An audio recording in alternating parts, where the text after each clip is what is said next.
আমি জুনিয়র বিয়ার গেট। কিছুদিন আগে এশিয়া মহাদেশের সুপারি বাগান থেকে পিছন মারা কুকুরের কাছ থেকে বেঁচে ফেরার চেষ্টা করেছি। রাজু দর পরোটা খাওয়া বলে শসা চুরি করতে গিয়ে ধরা পড়েছে। আজ ঘাস চেপাতে চেপাতে এশিয়া মহাদেশের সুন্দরবন জঙ্গলের মতো এক রহস্যময় জঙ্গলে বাংলার বোতল হাতে নিয়ে প্রবেশ করতে চলেছি।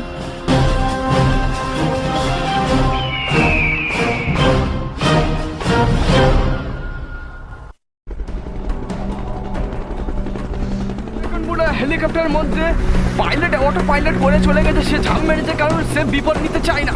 তাই আমি এখন পুরো হেলিকপ্টারের মধ্যে বসে আছি একা একা, আর একজন থেকে ঝাঁপ মারতে হবে, আমাকে যেতে হবে সুন্দরবনের মধ্যে এক জঙ্গলের মধ্যে ঢুকতে চলেছি। কিন্তু সেই জঙ্গলটা ওখান থেকে 1 কিলোমিটার দূরে, সাহারা মরুভূমির উপর থেকে যেতে হবে। তাই কিন্তু আমার সব কিছুই কাটতি মেরে যাবে।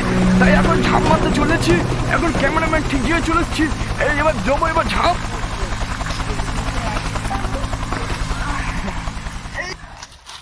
তা আমি আজ এসেছি এশিয়া মহাদেশের সুন্দরবনের জঙ্গলের মধ্যে এক জঙ্গলে এসে গেছি।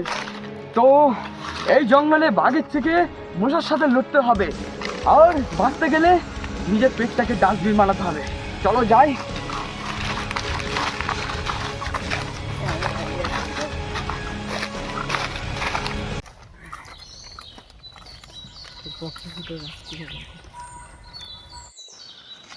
এই ঘাস খাওয়া নিরাপদ নয়, কিন্তু কিছু করার নেই। বাঁচতে গেলে এইটাই শক্তি যোগাবে, আর দুটোই হচ্ছে অ্যাডভেঞ্চারের অংশ। চলো আসে।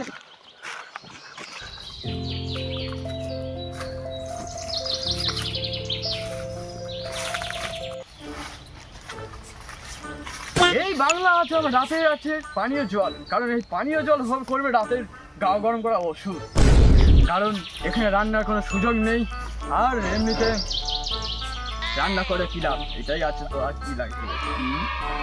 এবার তারপরে এই যে বাংলার বোতল, খুব মায়া পড়ে যাচ্ছে, কারণ এই দাদু একটা কিনে এনেছিল কষ্ট করে 90 টাকা জোগাড় করে।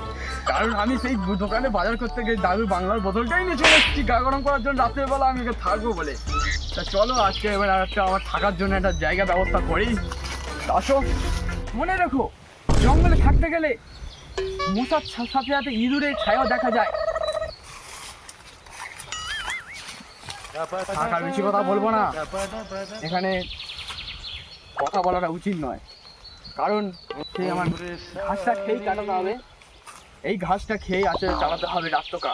আর এই বাংলা জল মানে সেই স্ট্যামিনা পাওয়ার অফ বেঙ্গলি জল। ঠিক আছে, আসো। এখানে রাতে ঠান্ডা লাগে, তাই জঙ্গলে থাকতে গেলে আমি একটা রাতের কম্বল বানিয়েছি, কারণ এখানে মশাটা আমাকে দেখে পিকনিক করার মনে ভাববে।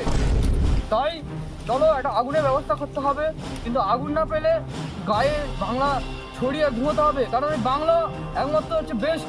কারণ এই বাংলাতে স্ট্যামিনা পাওয়ার আছে, আগেই বলেছি। কারণ এই বাংলা জলে আছে গরম গরম ভাব, আর সেই গরমে দেখে গা গরমের কারণে মশারা আগে আসবে না, আমার রক্তই পছন্দ করবে না, তাই ওরা পিকনিক করতে পারবে না।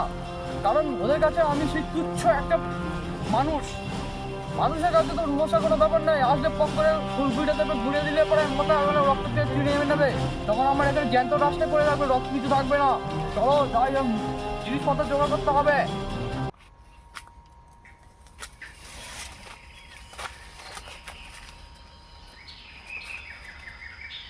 এখানে খুব ঠান্ডা, তাই একটা দাদুর বাড়ি থেকে একটা মোমবাতি চুরি করে এনে তাই আমার এই কম্বলটা ঠিক করেছি, কারণ এখানে একটা আলোকিত। আর এখানে মশার থেকে বাঁচতে গেলে আমাকে কম্বলটা আমাকে চাপা দেবে। পাতার কম্বলে মশারা পিকনিকের জন্য ব্যবহার করতে পারবে না, তাই ওই কারণ আমার সেই বাংলার বোতলটা খেয়ে গা গরম করে নিচ্ছি আর গায়ে ছড়িয়ে নিচ্ছি।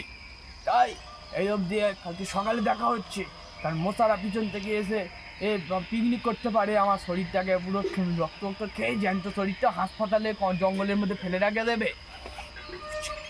এখানে মশার কামড় খাচ্ছি বাবা, এই সিকিম মশা। তো এখন রাত্রির 12টা বাজে, আর এখন 12টার মধ্যে আমাদের শুয়ে পড়তে হবে। কালকে সকালে খুব গভীর একটাই খাইনি, ওই খেয়ে শুয়ে আছি, একটা পানীয় জল খেয়ে। তো কালকে সকালে দেখা হচ্ছে। এই জঙ্গলে অ্যাডভেঞ্চারটা সেরা ছিল, কারণ এখানটায় প্রকৃতির সাথে লড়াই করা একটা আর্ট, আর না করাটা সেটাও একটা আর্ট। আর যদি বাঁচতে চাও তাহলে শহরে ফিরে যাও। আর একদম পুরো এই ছিল একদম কালকে রাত একদম মশাই আমার পিকনিক করতে করতে আমি বেঁচে গেছি, কারণ সেখানে আমি রেখেছিলাম বাংলার বোতলা ছড়িয়ে রেখেছিলাম গায়ের মধ্যে। তা আজ কেমন লাগলো ভিডিওটা, সাবস্ক্রাইব করো, লাইক করো, টাটা, বাই বাই।